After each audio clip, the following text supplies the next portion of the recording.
एक जैसे वर्ष का विशेष दिन होता है, केंद्र का बजट, इसकी घोषणा की गई है, लोकसभा में बजट प्रस्तुत किया गया है।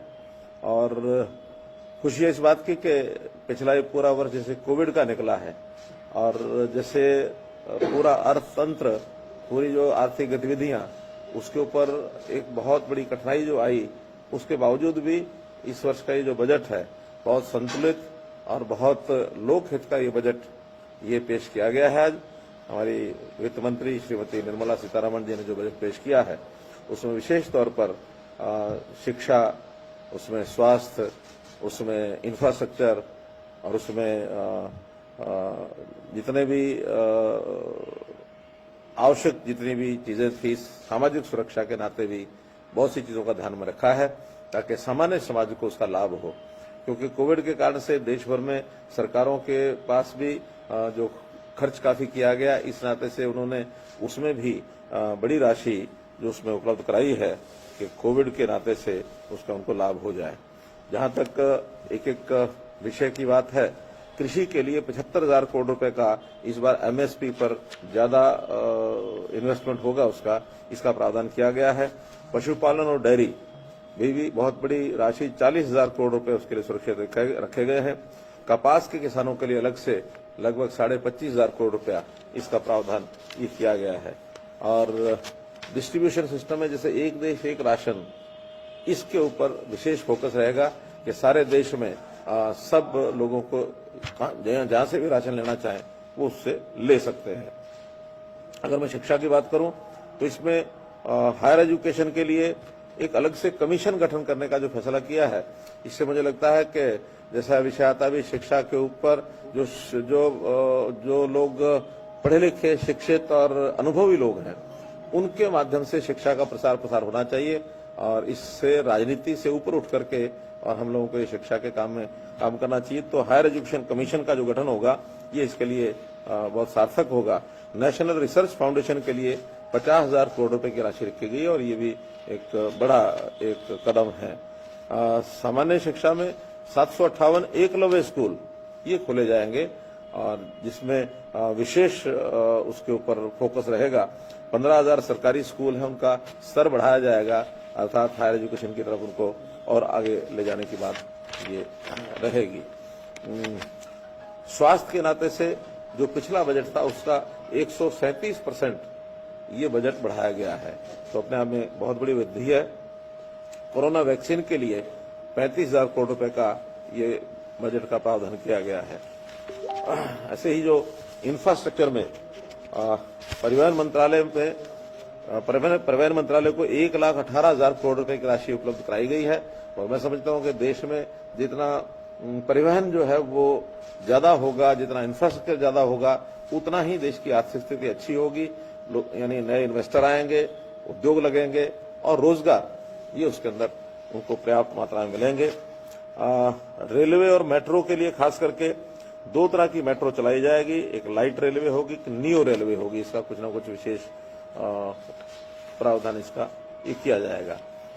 सामाजिक सुरक्षा में बीमा कंपनियों को और उनका जो निवेश है एफडीआई को 74% का निवेश ये जो करने की छूट दी गई है, इसमें बीमा कंपनियां और ज्यादा मजबूत होंगी और जो हमारे सामाजिक सुरक्षा के जितने पहलू हैं उसमें इसमें बल मिलेगा।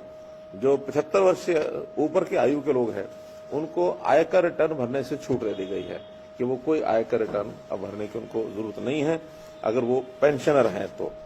इस प्रकार से ये सब जो विषय किए गए हैं, इससे मैं समझता हूं कि बहुत सी चीजें सस्ती होंगी, इसमें भी उसका प्रावधान किया गया है। खास करके तांबा है, स्टील है, चमड़े का सामान है, वो सस्ता होगा। श्रमिकों के लिए जो न्यूनतम वेतन, इसकी योजना ये लागू की जाएगी।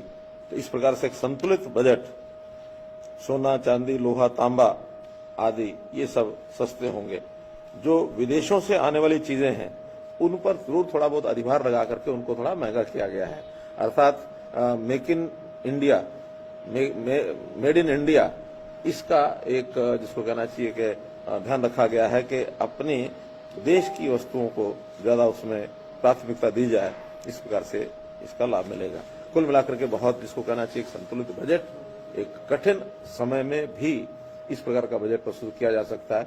बहुत एक प्रकार से एक संतुष्टि का यह बजट है। सीएम साहब, लेकिन petrol diesel all time high है, उस पर जिस तरह से कृषि सेस लगाया गया है, तो आपको लगता है आम आदमी पे भार पड़ेगा? नहीं पड़ेगा, क्योंकि स्पष्ट कर दिया गया भी कृषि सेस जो लगेगा उतना ही एक्साइज ड्यूटी उस पर कम की जाएगी। तो एक्साइज ड्यूटी कम करके उसकी जगह पर वो कृषि सेस होगा, क्योंकि एक्साइज ड्यूटी जो होती है कॉमन पूल में चली जाती है।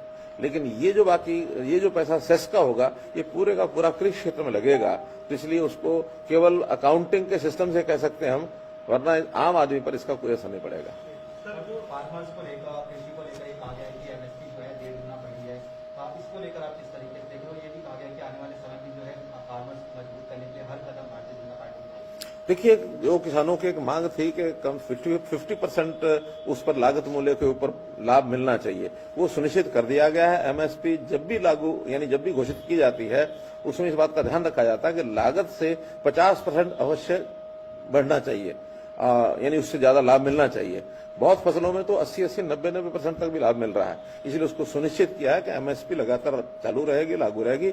इंफ्रास्ट्रक्चर के लिए जो पैसा दिया जा रहा है, उससे मंडियों को मजबूत किया जाएगा।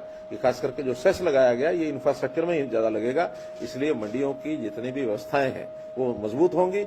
और खास करके जो आज इस समय किसानों के जो नेताओं ने इस प्रकार का जो एक संशय फैलाया है कि मंडियां जो है वो समाप्त होंगी, खास करके मैं हरियाणा और पंजाब की बात तो कह सकता हूं कि हमने अपने प्रदेशों में पहले से ही मंडियों को मजबूत रखा हुआ है, और ये सेस का अगर लाभ हमको मिलता है तो इससे और ज्यादा मजबूती आएगी। सर, सरकारी कंपनियों के डिसइन्वेस्टमेंट को लेकर ऐसा लग रहा है कि सरकार और आगे बढ़ रही है, लेकिन विपक्ष का सवाल वही है कि फिर आप सारे सरकारी उपक्रमों को बेच रहे हैं। ऐसा नहीं है, बहुत से ऐसे सरकारी उपक्रम होते हैं जिसके अंदर कोई लाभ नहीं होता, घाटे के सौदे हो जाते हैं। और क्योंकि बहुत पहले जिन विचारों को लेकर के ये सरकारी कंपनियां बनाई गई होंगी, उस समय उसका हेतु कोई और रहा होगा। आज वो हेतु, चूंकि बहुत से उद्योग ऐसे हैं जिसमें प्राइवेट इन्वेस्टमेंट बहुत आ गई है, वो अच्छे प्रकार से उद्योग चल रहे हैं। सरकारी लेवल पर जो घाटे की चीजें हो जाती हैं, उसका इन्वेस्टमेंट करना ही उचित रहता है, ताकि उसकी पूंजी को जो है बाकी जगह पर भी लगाया जा सके। धन्यवाद।